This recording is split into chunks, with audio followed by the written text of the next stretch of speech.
We know by pure statistics that 8 out of 10 startups are going to die, and this is not your fault. It was the darkest time of my life because I felt like I failed everything. Every single part of my life was falling apart.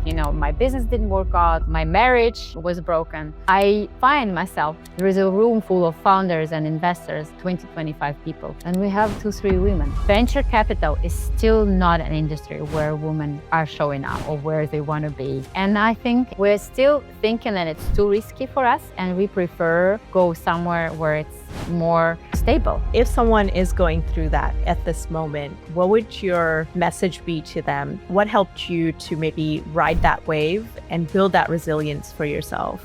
Our first and normal reaction would be to get numb. I would freeze. It's better, it's easier just to freeze right now. Don't feel anything. And then Hey, Taya, how are you? Yes, I'm great. Hello, Dar. Nice to be here. Thank you so much for inviting me. Yes, of course. I'm very excited to speak with you and just learn about your journey. I know you've had some amazing adventures that I would love to talk about. To start with, I always like to connect the dots for our audience. So if you could take us back to when you were going into your studies, just things you were interested in exploring, because I think that sets the base of helping us to understand where you're coming from and what your interests and curiosities were. This is a very good question. I like how deep you are going. So I have an engineering background, and it helps in a way that I can, as I always say to my kids, if you have an engineering background, you can understand anything. Meaning that you can open up any book, you can look at any technology, you can understand any business model, whatever. It just gives you those, hooks in your head where you can hang anything what's outside. So it gives me this very strong ability to understand what's going on around me. Though I'm not an engineer, I haven't worked as an engineer, pretty much never, because I'm an entrepreneur at heart. Yeah. So at my last stages, at my last years as a university, instead of doing full research and going to pursue that path which majority of my classmates wanted, to be a PhD or to do some R&D or research or something like this. All what I was interested is how to get to United States, because I loved the idea of Silicon Valley and I wanted to go there because it's like a heaven for people who have entrepreneurial spirit, and how to get the money in order to get there, because I'm from a family with a very humble background, and I'm from a city far away in Siberia. And my parents at that time, my family didn't have enough means, to send me to United States, to afford my living there, etc., etc. And it was good. Now, in retrospect, I think that it was a very good motivator for me. So I was able to find, the ways how to earn those money in order to move to United States. And this is exactly what I've done. Right after graduation, I found an internship in the United States and moved to Silicon Valley to work as a developer first, and then just moved towards an entrepreneurial path. That's incredible. And, my brother, he's a mechanical engineer. And that's something he says all the time. It's like he wishes more people would go into STEM, because he's like, if you can understand engineering, you can go do pretty much anything. So so he shares that perspective with you. And where does this come from for you to be an entrepreneur, to start things and kind of have that from the zero up kind of experience?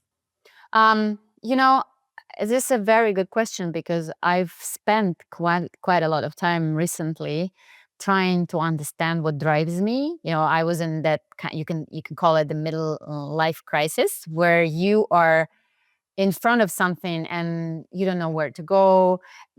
All these past you already, and you don't see the right and clear path what you want to do in a nearer future. Plus, I just moved from Russia to Luxembourg. It was 2.5 years ago, and so I was at that point in my life where I had to think, like why, like, and what do I want to do, or even more direct, what my values are. Like, why am I doing what I'm doing? And if I understand it better, then I can pick up choose my next step more clearly. And so I've spent like 2-3 months pretty much answering this question, like what drives me and why entrepreneurship is so interesting to me, and how do I want to go about it in the future. And so the answer to that question was that I am interested in creation, in the act and process of creating something new out of nothing. Moreover, I do sincerely have this idea, I want this world to be a better place for my children, for other people, for other kids, for whatever, for the earth itself. And I sincerely believe that if people are building something, they're doing some businesses, they're not killing each other. That's for sure. They just do not have time for wars, seriously. And it is so important, like I'm saying to you, and I have, this uh, goosebumps, because it is so true, because I've been touched by this because of this war, because of Russia and Ukrainian war. And I kind of thought about it, why people, instead of growing something, creating something, do something good for this world. If they're building a startup, for example, they have no time at all, for arguing, fighting, for weaponizing, or whatever.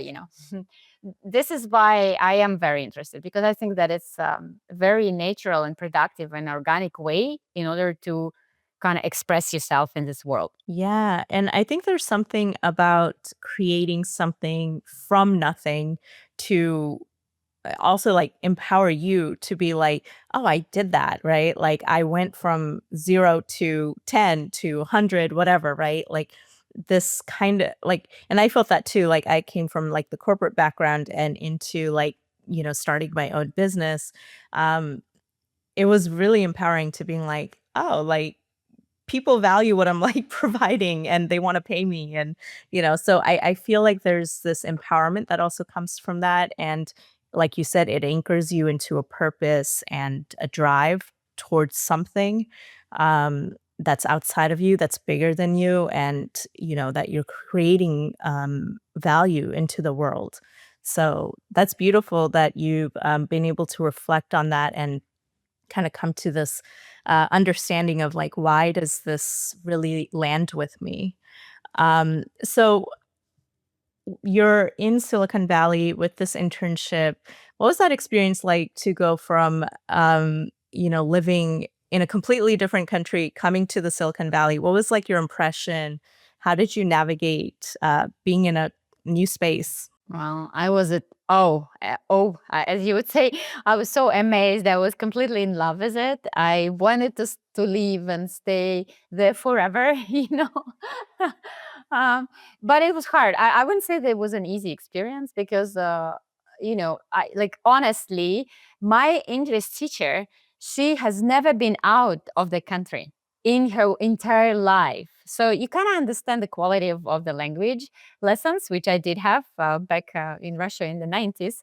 So when I came to United States, the first thing, of course, was language barrier. I literally could not understand my boss, because he was from Australia, and now I understand it's hard. Okay, those guys, they do have an accent. Even now I would have had a hard time to understanding them. And at that time, I was completely helpless. So we ended up with the process that he would write everything down, whatever he needed from me, and then this is how I communicated with him. So it was not an easy path, but yeah, it was the novelty of it, the excitement, totally different perspective on building, on startups, on entrepreneurship, on building businesses. It was so exciting. Like, I'm still excited by that place. Yeah, yeah. No, no, being here, I definitely still feel excited by it, like going to different events and just meeting people, and you're just like, oh wow, like they're building this, like that's so cool. And so you kind of get to hear about a lot of stuff before maybe it kind of explodes, and now the rest of the world's hearing about it. So that, I feel like that is really cool and energizing. And also great that you and your boss were able to work out a system, so that you can communicate. It's already hard to communicate, but I'm sure this added such a big layer. I had no choice, I had to come up with something. Yeah. I had an internship settled up for like a year and a half, so I had to do it. Yeah, no, I understand. What was next for you after the internship? Where did that take you? Did you end up staying in Silicon Valley, or did you go back? And what was the next step for you? Yeah, I ended up finding an employment. I found a company which hired me further. Like I applied for H-1B visa. It's a working permit. So I stayed in the United States in Silicon Valley for 6 years altogether. After that, so I was pretty happy. The fact that how did I get back to Russia is because I've met my ex-husband there. He's now an ex, but I've met him there, and he was also Russian. And like he was in Silicon Valley by his personal way, like we didn't meet before or anything. So we met there, we got married, I got our first son. And then maybe you remember, or whoever our listeners will remember, there was a time when Mr. Putin gave up his power only once, like he gave it up for his proxy. His name was Medvedev. So he's in power for more than 25 years now. He only once within that period, he was not the president, and the other guy was a president. Now we understand that nothing has changed because he was still leading, but like from the outside, we seem it seemed to us that he gave up his power finally. And so I was pretty much called back to the country. It seemed to us at that stage that Russia, is getting a lot of venture capital, innovations are coming, a lot of businesses are being built. And so I was basically called back. Like they told me, come back, and like you've been in Silicon Valley for so many years, you do have your own startup, you know how it works. Come back and build up and help us to build that ecosystem back here in Russia. And I was like, well, yeah, it sounds good. Like, why wouldn't you? This is a country. I love Russian people. They're talented and smart and intelligent. I'm not saying that government and people, those are two different things. Like I'm talking about the people now. And my parents were still lived there at that time, and so I was like, why not? And we went back, myself and my ex-husband and my 1 year at a time son. We just returned back, and so this is where I lived until 2022. 3 years ago. Wow. Yeah. Yeah. Um, and how was that adjustment? And what lessons like did you take from Silicon Valley into this experience of like helping to build, more venture in Russia? Like, what was that experience like for you? Well, I love the fact that Silicon Valley is built around that notion, that you are not guilted, but you are encouraged to make mistakes. I love it. Everybody says it. If you go to some beaches or incubators, or I don't know, if you watch the TED Talks, everybody says it. It's so normal there in Silicon Valley to fundraise, even to get somebody's money, to promise something and be not able to deliver it. It happens because this is a startup world, like, right? Like we know by pure statistics that 8 out of 10 startups are going to die, and this is not your fault. And for me, with this Slavic, I would say, mentality, Russian mentality, it's different. It was different. Now it's better, because I worked through it. But we kind of like think about it differently. For us, it means that you've taken somebody else's money and you kind of have to deliver. And if you didn't, this is your fault, and you are, I don't know, a bad character. And so I love this idea that you can do that over there in Silicon Valley and not being guilty. And then you can organize another startup and then fundraise again. And sometimes the same people are fundraising you. That was so surprising for me. I was like, wow, are you gonna give me more money? Even like I fucked up previous Yeah. months. Yeah. And then they would tell you like, well, I saw that you tried, like you did, like you've made an Yeah. effort. I've seen it that you were whatever determined and Yeah. uh, delivered what you've promised. It's if it didn't happen, it's just not your fault. Something changed the market or whatever. And for me, it was so surprising. And this is what changed completely upside down for me. And I tried to bring it back to Russia when we were working in Moscow, building up those ecosystems. Also in Russia, building up incubators over there. I kind of tried to bring it back and spread around, like hoping this will spread around. And how did that go, to kind of bring that mindset into, um, maybe an environment that's like saying, "No, you said you would deliver," like, and there's like maybe shame and guilt around not being able to deliver. How did you see that? Did that help? Did it change some things? Well, I do believe, as many other Russians, when we are right now trying to understand what happened, how did we lose that democracy, which we did have for a little bit. We did have, Russia was a democratic country, maybe like for 10, 15 years a max.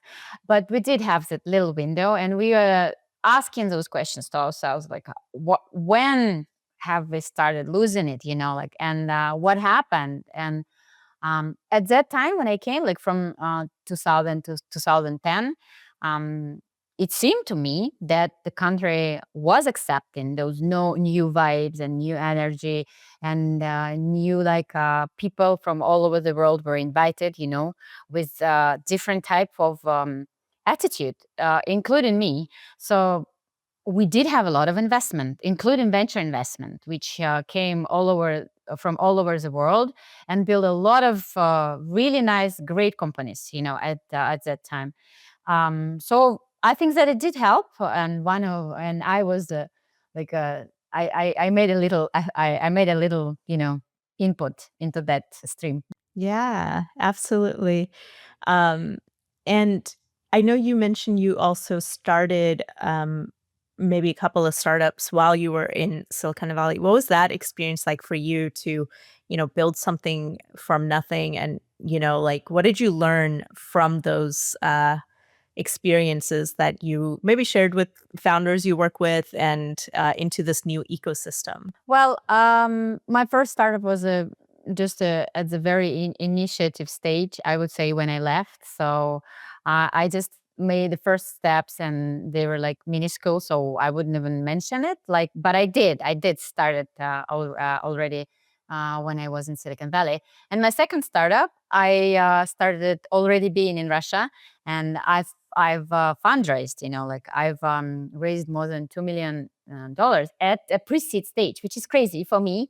Imagine that 20 years ago, like I'm still not sure if I would have invested in myself if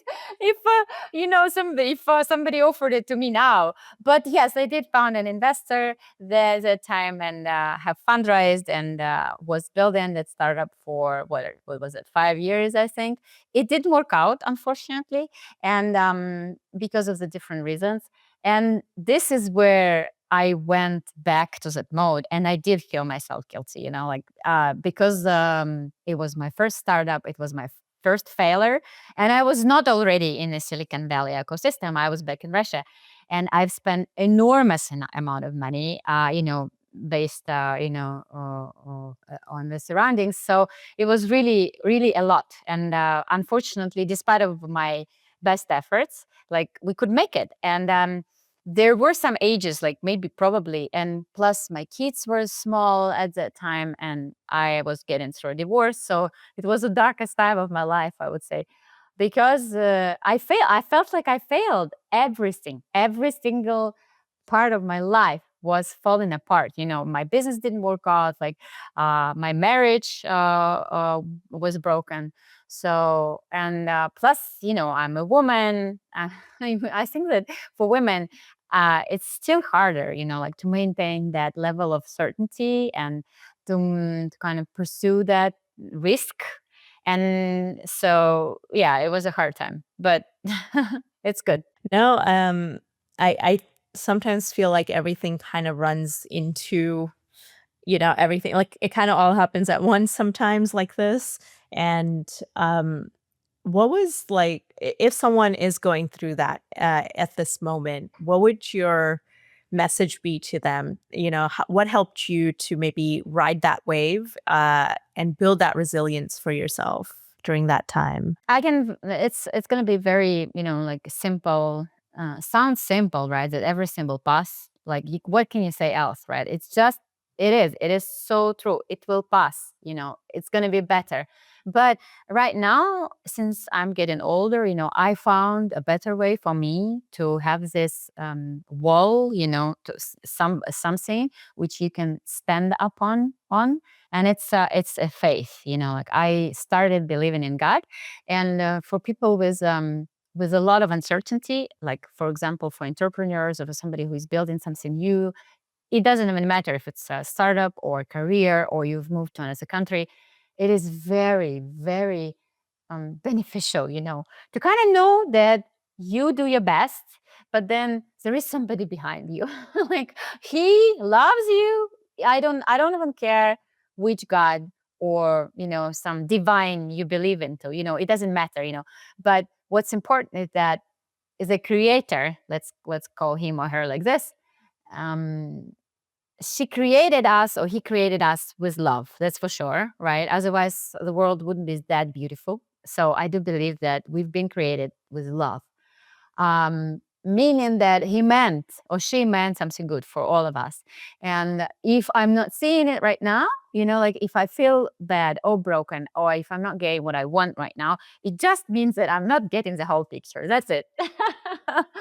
It's gonna be better, that's for sure. It's just the step which I do not see right now. That's it. This is how I kind of started talking to myself, and it helps enormously. And, I thank you for sharing, that perspective, and, I think whenever you can kinda step out of yourself and go, "You know what?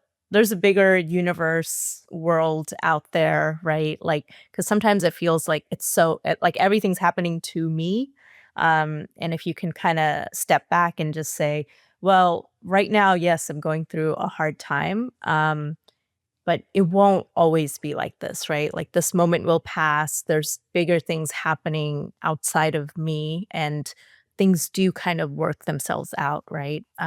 So yeah, I think that can be really, really helpful in those moments when things feel just like everything's just falling apart, and I don't know how it's going to come back together.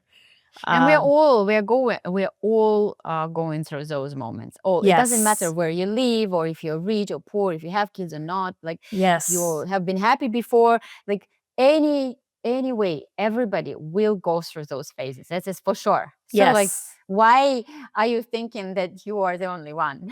yeah, 7 billion of people are going through this in like yes. some periods of their life. So it's gonna pass, that's for sure. Yes. Yes. I totally understand, like, when you care about something so much, like, you spend all your time building a company or something and it's falling apart, right? Like, it's very, very difficult to see outside of that. It's, at that moment. And that's also okay. I work with people and I tell them like, "Hey, if this is how you feel, like, you can just feel that. It's just, you don't need to add to the spiral." Like, if you're just kinda going in this rumination of thought, that's, like, where you have to kinda put a little pause and just go, "Okay, I feel how I feel, but do I need to continue this thought pattern, or can I interrupt it in some way?" And I think that can help, to kind of bring the perspective back, like, "Okay, let me step out of my own thing and look at things from a bigger perspective in this way." Um, so That's a very I good definitely point get also, yeah. Dara, because um, it that path starts from this exactly what you're saying, from allowing yourself to feel it, because sometimes we are so scared of the fact of what's going on and of the future, and accepting that failure, and knowing and seeing an entire this picture in its entirety, because it's bad. Sometimes it's not palatable. Sometimes you don't like that picture.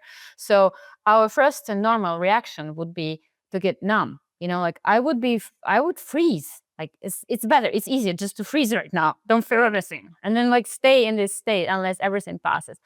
But it's not helping, it is not helping. You have to accept, you have to grieve, that's the most important thing, because unless you let it go, it's going to stay and poison you.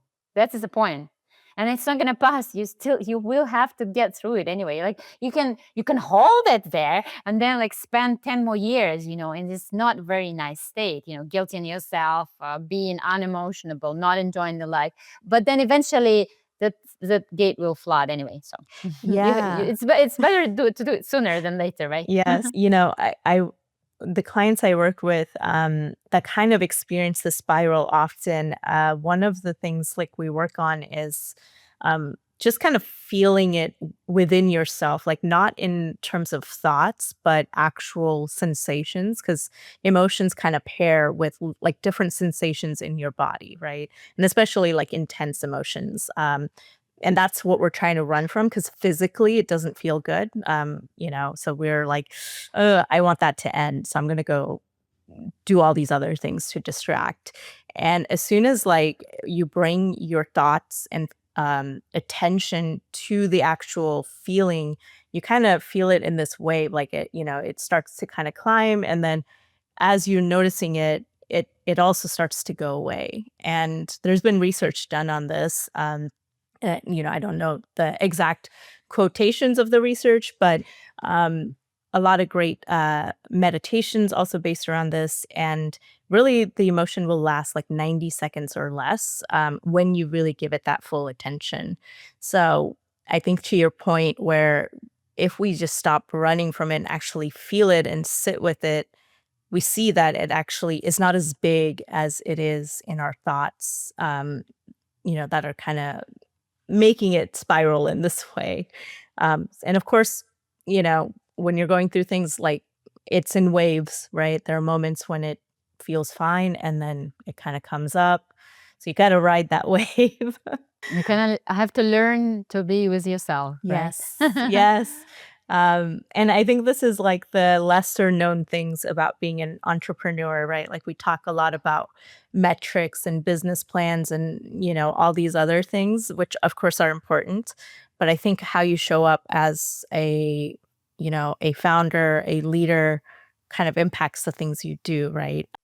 Well, you are the captain of that boat, right? If you personally don't feel good, if you are exhausted or burned out, meaning that like no business will survive, because it's dependent on you personally, especially at the early stages of startups or businesses. Yeah. For sure.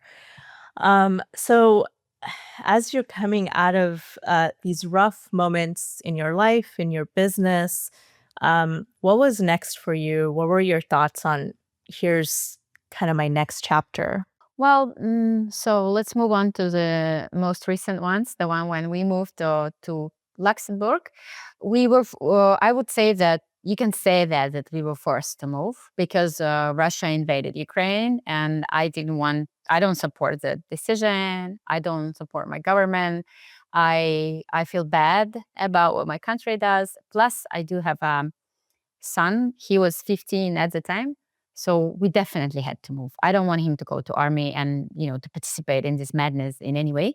So at some point I was like, going, like facing my kids and saying, well, we have to move, like despite of the fact that we did have a absolutely amazing and great life there. Like I had my friends and I've built 4 businesses there, so like you can imagine um the amount of connections which I had there, Plus I was a public figure. I told you I did have a podcast, so I was pretty much as my daughter calls it, I was in my prime there. So I would go and I would have been recognized on the streets, because people were listening to my podcast. And so we did have a really nice life. And the hardest part for me was that it's not me. Okay, I'm adaptive already. It's not my first movement out of the country, from country to country. But my kids were teenagers. They're still teenagers, And for the teenagers, it is the hardest time, because they value their social connections so much. They value it more than their parents at this age, Like when my daughter, she was 13, and when I told her that she will have to leave all her friends, behind, and she will have to go to a country where, well, Luxembourg is a country where they have three official languages: German, Luxembourgish, and French. And none of us speak German, Luxembourgish, or French. We only speak English. This is Okay. what we've Yeah. what and my kids were studying at the schools. So, and it's a different culture, of course, and plus, Luxembourg, it's a beautiful country. I love it, but it is still a village, like, and switching Moscow or St. Petersburg or Sochi, where we used to live, to St. Petersburg, it felt like a hungry times downgrade to my daughter. It's for sure. She still feels like this. She still feels very strongly about this fact that why did we move to Luxembourg? It's such a small and ugly and little village. Like, mom, why wouldn't we move somewhere else? But whatever. So when we came here 2.5 years ago, and I told you I was facing this like choice, like I had to pick something to Yeah. do. And it was interesting because later on, when I was analyzing, now when I analyze myself, I think that it was a very good new starting point in my life, because it's a very rare opportunity when you are not obliged by any other circumstances. Like nothing, was holding me back. I'm in a new country. I have no reputation. I have no friends here. Like, I have no connection here. So, like, I have pretty much zero. Like, I have to start from zero. And if you kind of switch the perspective, right? Like, you could have said, "Oh, I'm a victim," right? Like, because I was forced to leave my country and I came to a new place and like I don't know anybody, blah blah blah. But I kind of switched it and looked at it from the other perspective, from the fact that, well, like I feel like I'm 16 again. Seriously. I was like, what? Well, I'm blessed because I did have an exit in one of my startup, and I had, like, it was not a big exit, but still I did have some means, to move. I can support myself living here for a little bit, for a little while I'm searching my purpose here and establishing myself in this society. So I was like, well, what do you want to do? Seriously, like, what do you want to do? I don't know. You can do whatever. You can start in being an actress. I don't know, or whoever. Like, what's your dream now? And so, yes, this is when I told you I took a while, like a time off, like for, well, I would say it was probably about 6 months, when I was actually working with a coach also, and going through all those exercises, looking for values, trying to identify what my values are, then going through the possibilities which are laying in front of me, matching, like the values with the possibilities, kind of like dressing myself up in those possibilities, trying to imagine myself in those, situations, and understanding, does it fit me? Do I like myself being there? Um, well, if you want, I can give you an example. How did we do this? Okay, so, like, we've went through those exercises where we've identified my values. So let's say I have like 10 prioritized values, which are like the most important for me. And then I created a list of, let's say, professions, or like career paths, which I could have taken. And so we had to match it, like, first of all, what we've done is that we matched it, like, if I'm going to be like, I had crazy ideas. Like, for example, I was thinking that I can be an artist, like I like doing, I would love to do some, like, it's like one of my dreams. I would love to do some jewelry, So this was one of the possibilities. Why not?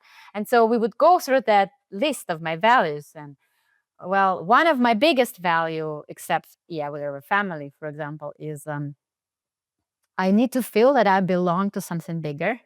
This is very important for me. That's why I like entrepreneurship, because if you are able to create something meaningful, then a lot of people will join you. Like, you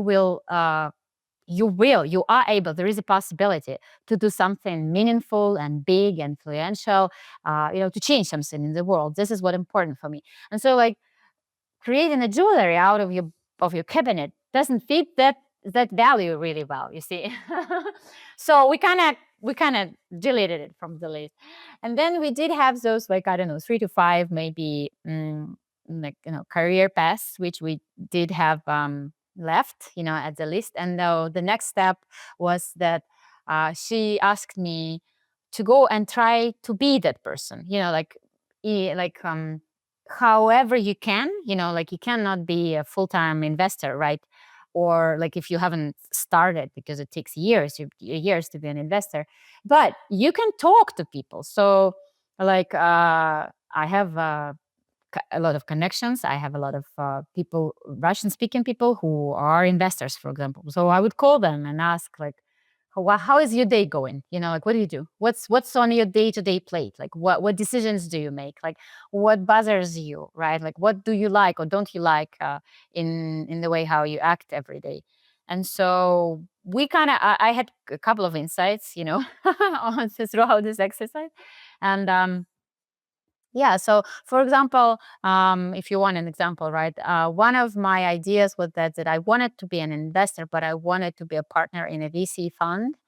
And when I started talking to people who are actually in that position, I realized that if you are in a, like, big and very well established VC fund, which invests in the later stages, then there is pretty much zero interaction with startup, because you are, like, considering a startup as being a money making machine, and it's fine. Venture fund is created, basically because it's a vehicle to create a lot of money, at the end.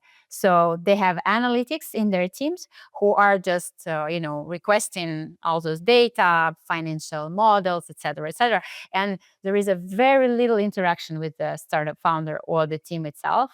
And I was like, well, this is not something which I would love to be in a more closer connection with the startup than just to have one meeting and then request the access to a data room. That's it. So this is how, for example, I figured out that, well, maybe I do like investing, but earlier, in some other forms where you are still, when you still can form a personal connection with the founder, you see the person, you ask them or her or him questions, understand what's going on, etc. So this is how I came to the idea that I want to be an angel investor. Wow, that's an incredible, like, the whole process, what I really love is that you gave yourself time to explore and to just, like, really, I think, dream, right? Like, dream of different selves and say, well, I could maybe try this or try that, because I don't think enough of us kind of stop to think about this. And I run the values exercise, like, with my clients too. And I think sometimes, of course, like, some of the top values, like, people are very aware of. And then there's some that I think surprise them to say, oh, I didn't know that was, like, that valuable to me, but here's why I kind of connect with it.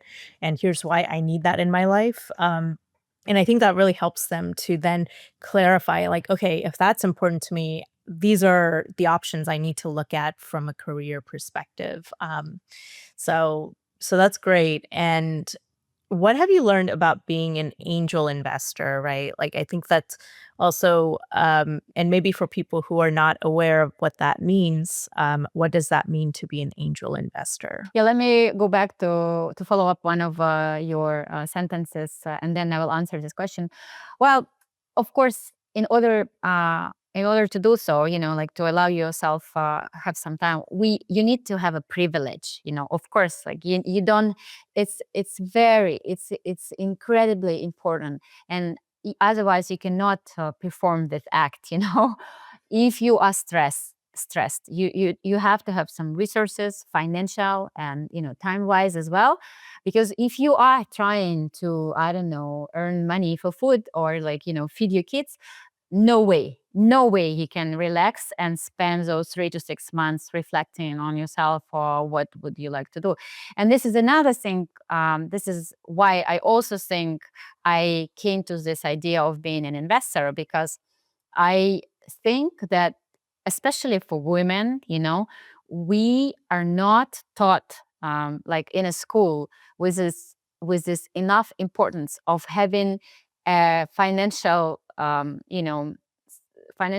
means, to save. Like, I would say that how do you call it in English? This safety net, right? Like when you have some like amount, for example, for 6 months, right? Well, like which will allow you to survive. But in today's world, in a modern world, I would say that it's not even for survival. That 6 months financial safety net, you need it not just to feed yourself, but specifically for the periods like this when you have to reframe yourself, because our lives are so long now, like like it's definitely, and it's getting longer, like so you we will have to switch 2 3 times our careers throughout our lives, and you need money for this in order to be able to support this, to give yourself time and to reflect on what's going on and look for a new way to do it. And even even if you do know, sometimes people know, I don't know, they're tired of whatever they're doing right now and they know exactly where they want to go. But you still need a year or two to build up, the foundation, to learn new stuff, to go to a school or whatever, to learn through courses, to build up the brand, to get the clients, blah, blah. You still need some money, in order to be able to start a new adventure. So, yeah. No, I really appreciate you making that point and calling that out because that is absolutely true. Like to start a business before you have funding or anything like that, you do have to come from a place of privilege, right? Because you need some runway to just get started, to learn new things, like you said. And then if you're in a position such as yourself where you can say, you know what, I'm ready for a pivot. I want to take a break to do that and to explore what it is that I want to do. Yeah, to pause, to like not work, not to be bringing in income during that time. It is a huge privilege. And to your point, I think everyone, but especially maybe women, we should kind of think of like, okay, how can I create more of those safety nets so that I create more options for myself? And how do I set that up early as possible to have that later in my career where I may need to do a pivot.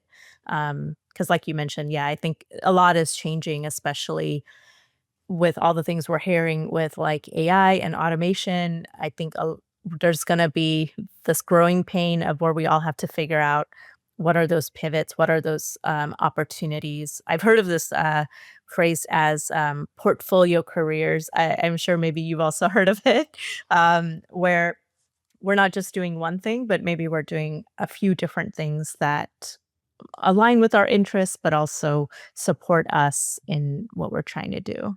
Yeah, you have to diversify your career portfolio, Yeah, that's for sure. exactly. You have to have like 2 3 at least streams of income, because it's Yes. changing so fast, and the probability of you losing this stream of income is very, very real. Yeah.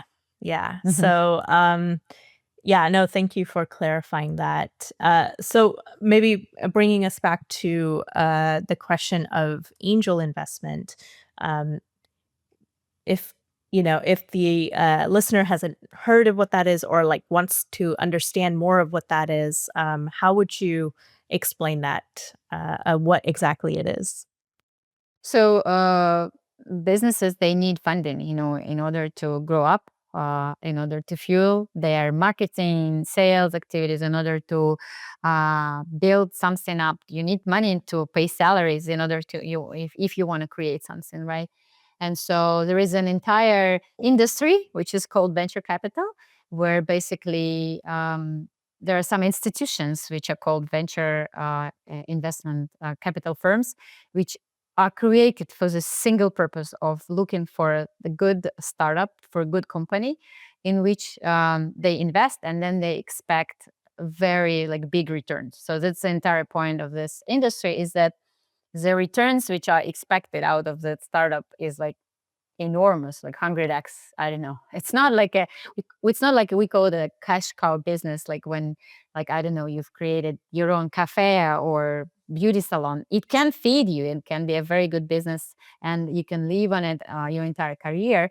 But here we are talking about different types of businesses. We are talking about those technology disruptive, I would even say, businesses which need huge funding in order to be able to grow.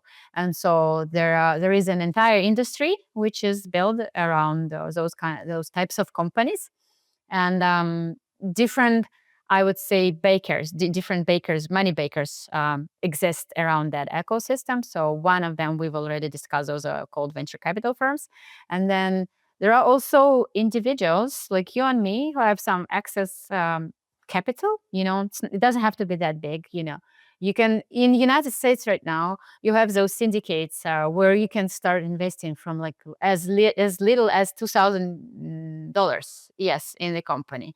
So what they do is that they find those personal investors like you and me, then they unite them together, and then like they bring them that amount to a startup as one, not like having 300 investors in your company, but they kind of unite them under one umbrella company, and then they invest out from that legal entity into the startup. So there are all types of, different ways of how to do it. But angel investor is pretty much a person who wants to invest in innovative startups and is looking for a good deal for a good startup and then bring his money on the table. Yeah. Yeah. Um, no, I think it's also probably a very important person, right, that you bring into your company. Because as an angel investor too, you could bring a little bit of your network, your expertise. So it's not just capital, but people are also interested in you kind of joining their company for that aspect of it.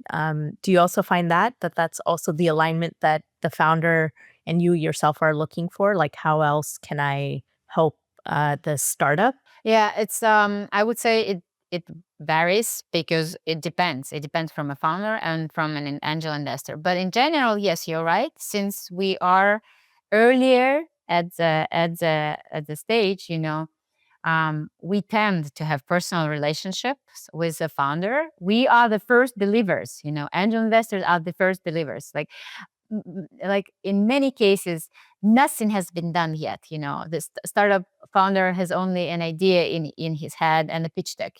There are some cases like this, and they still need money. Like to create an MVP or prototype or like a little version of a product to start to going towards that vision. And this is where those angel investors are showing up. And sometimes it's a very good combination. Sometimes angel investor has his own expertise, which he could bring on the table as well, because startup founders are at a scarcity at that stage. They don't have enough money or resources to hire, or to pay big salaries for people who can, give them that skills. So angel investor can act and help from that standpoint as well.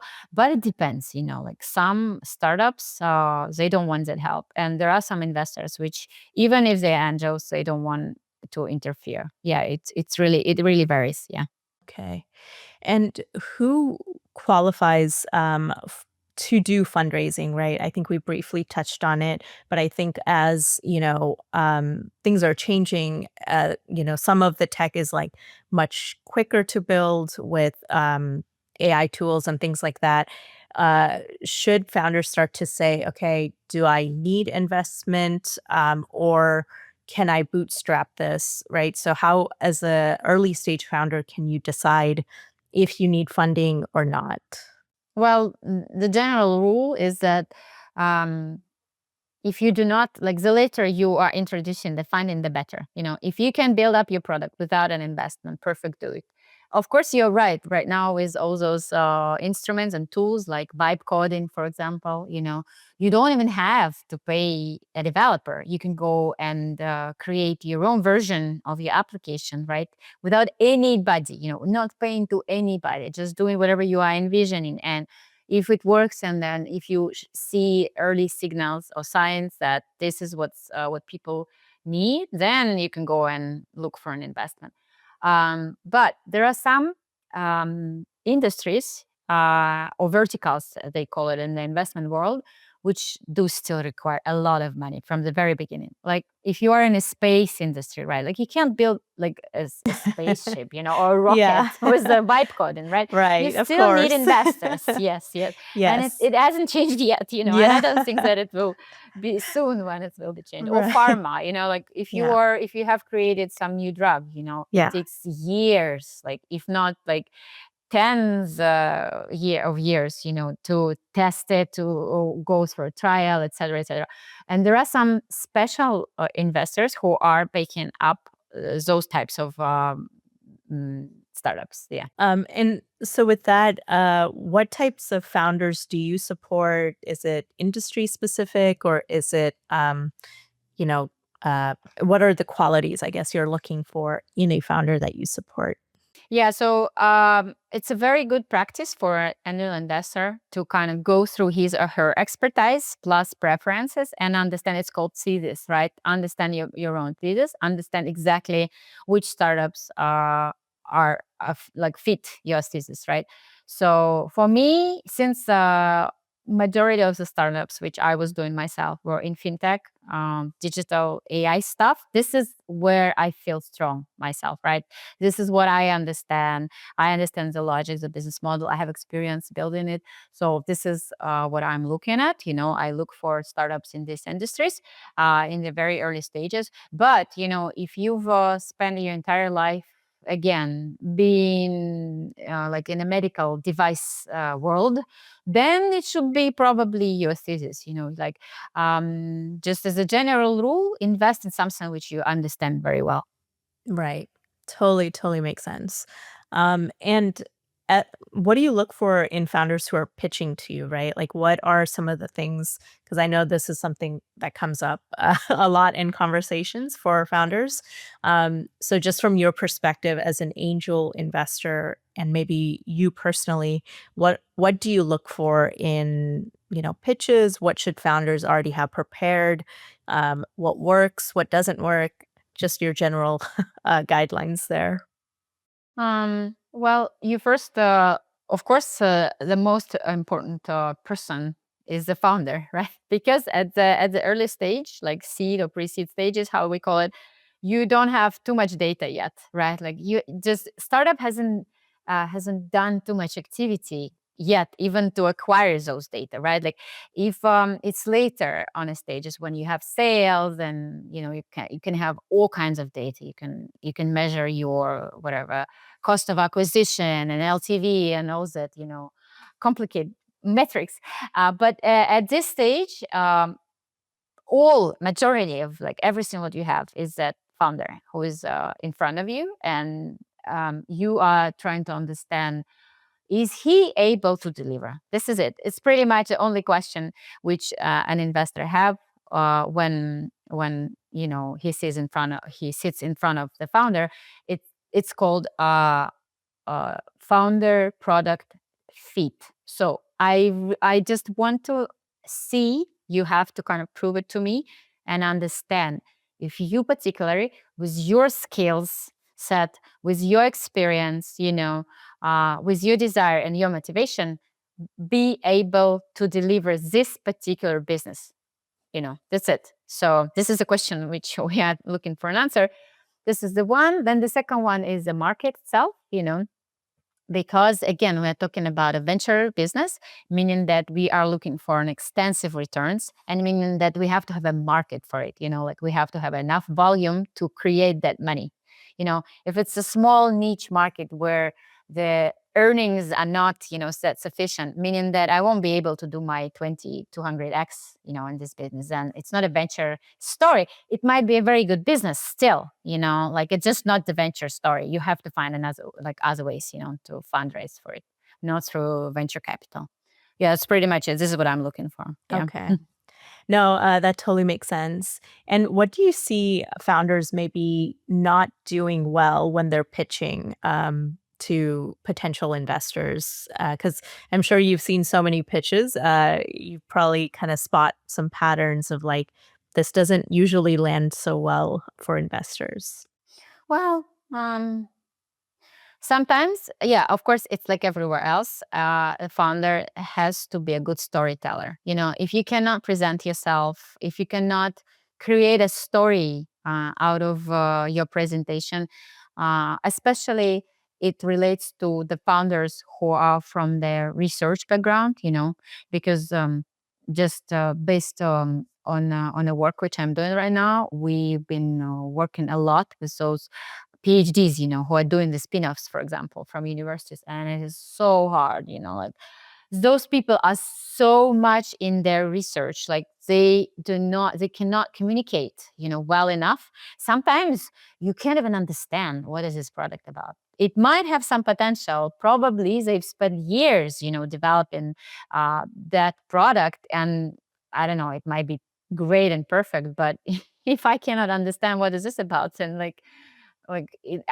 no way you're gonna get the money out of me. This is for sure. So first of all, of course, you need to be a good storyteller. And if you are not, it doesn't mean that you're finished. You just have to go and learn and train yourself, and go to a coach who would teach you how to tell your story, or go to a consultant who will create that pitch with you, and show you how it should be created. So it's not something which is we were born with. You still can learn that skill, but it should be a very nicely, and neatly told story in order for people to get involved into it. Yeah. No, it totally makes sense. Because if you're hearing it for the first time, and if it sounds so complex that you're like, I have no idea what this product is or what the mission is, it's also hard to be like, yeah, I believe in it and I can invest in it, right? So completely makes sense that it should be pitched in a way that communicates clearly who you are, what you're about, and what you're building, and which market you're building for. Um, and I know the other topic, when we talk about investing, is how little investment goes to female founders.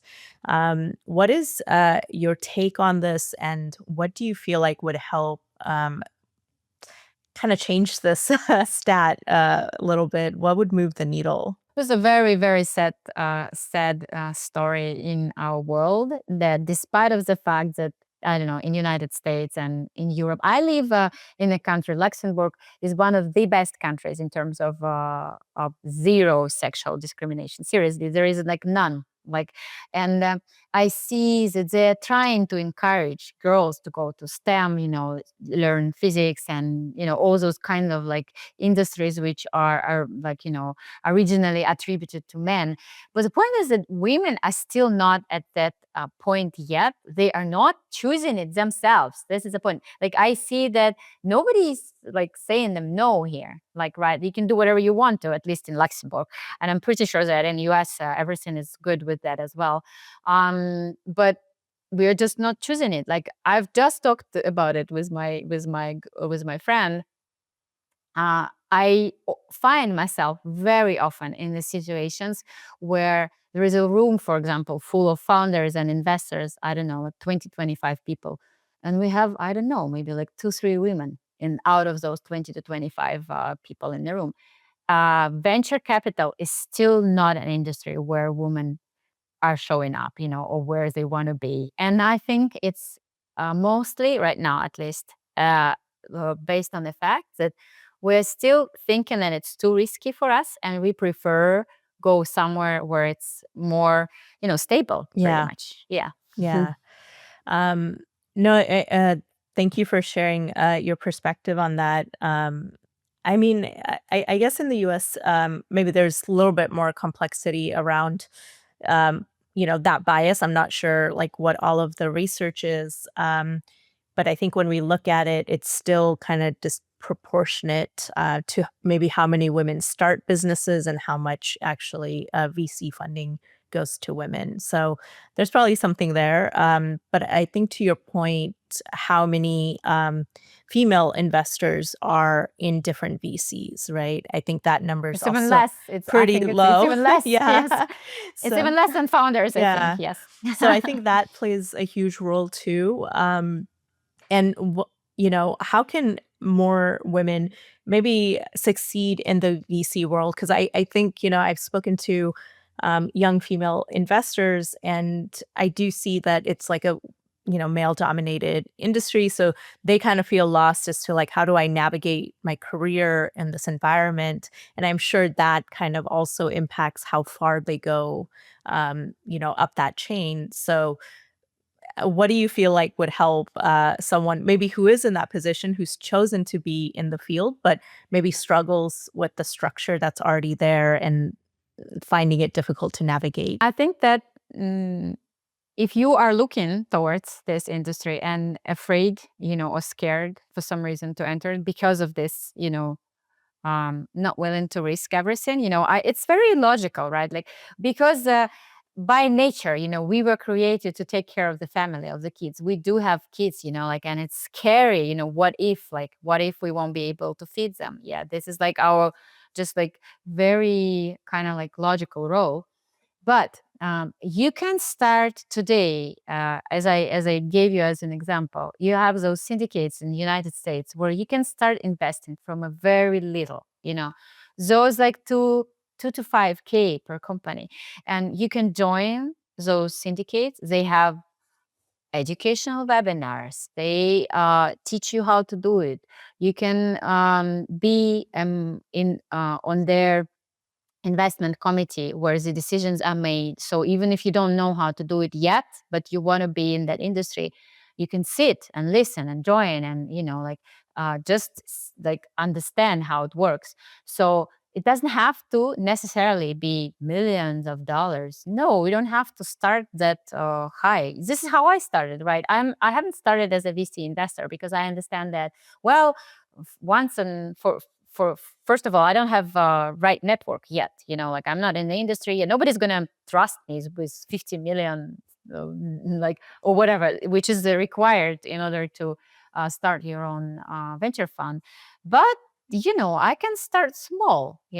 Because I understand how business works. So I just started attending those meetings, showing up in those pitches, kind of like positioning myself as an investor.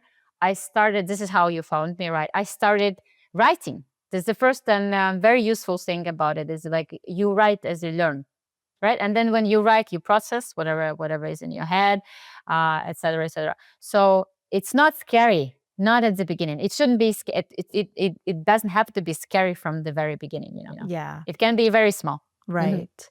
And I assume it's also something maybe people can start doing while they're working or working on something else. So it doesn't mean you have to become like a full-time kind of investor, but just kind of doing it on the side to like learn more as well, right? Oh, totally. I would say majority of angel investors are starting as a side gig, out of interest, out of curiosity. So yes, it's very common. I would say it's more common than the other way around, that you start out of your curiosity. You are just interested in something, probably, right? You want to know how those new technologies are emerging, right? Or what's going on in your industry, and you want to know what's new being built. And this is how you start. You just start, attending those events. That's pretty much it. You don't have to do it full time, of course. Yeah.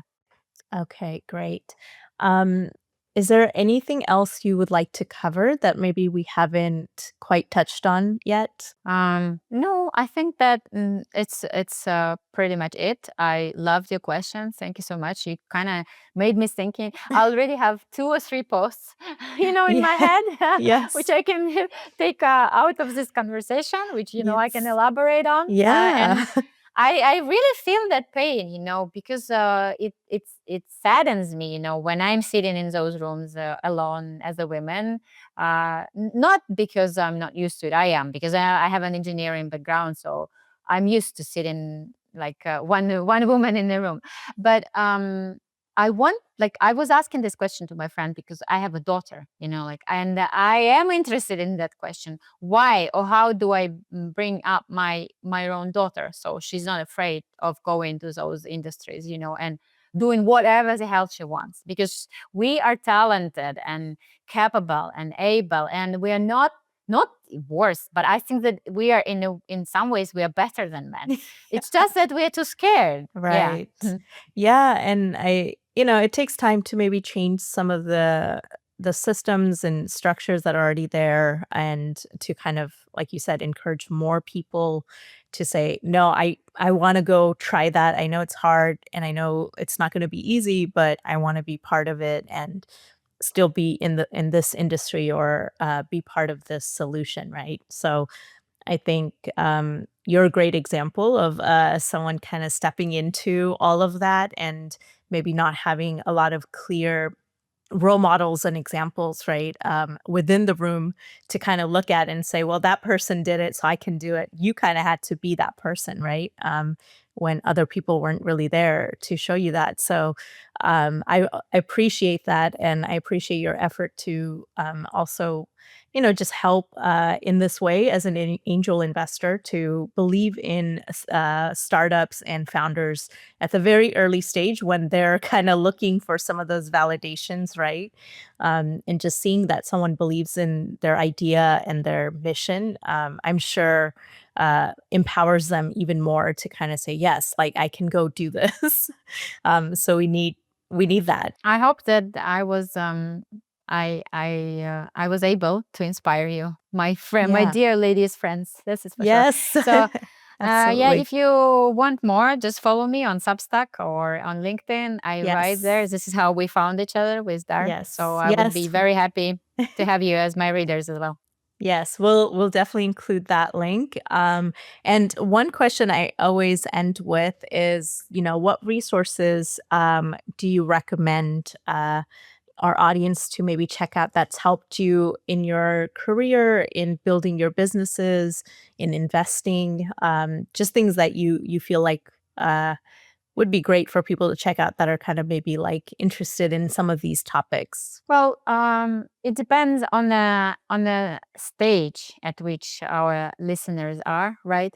I'm already a bit further down, like I do listen to very professional kind of podcasts, to NTVC, for example. But it is too heavy, for the beginners, it's just too heavy. It won't be interesting, because, and I was not at this stage always, I also started with something which is like a very simple and very understandable. So just go and listen something which is within your understanding at this point, like the diary of a CEO, for example. That podcast is very, very light, and they are discussing very interesting topics, including some innovative topics as well. Or Tim Ferriss podcast, if you're interested in that stuff. So find a topic which is interesting to you, but it is at this level at which you are at right now. It doesn't have to be deep, or scientific, whatever. Just do something which interests you. This is the most important thing. This is what I tell to my kids. Your only task in this life, in these conditions, at we are at, like if I'm not talking about those war conditions or whatever, but like in a normal life, your only task is to find your passion. That's it. So as soon as you are feeling that this is something which like gets a little of my interest, it is a sign. It is a very good sign already. Go there. Yeah, I think that's great advice. Because I think when we follow our curiosity as well, like you are much more likely to follow that interest, right? Like, and make it into something bigger that you can be a part of. So it kind of starts at that moment. But all of the podcasts you mentioned are great. All the ones I also listen to, so definitely great. But I really appreciate your time, and for you sharing your insights, your journey, all of the wisdom that you have. So thank you so much. Thank you so much, Dar. Yeah, have a great evening. Bye-bye. Thanks. Thank you for joining us on the Little Pursuits podcast. Please follow, subscribe, and share this with one builder who needs it. Check out the show notes for links to connect with us and our guests.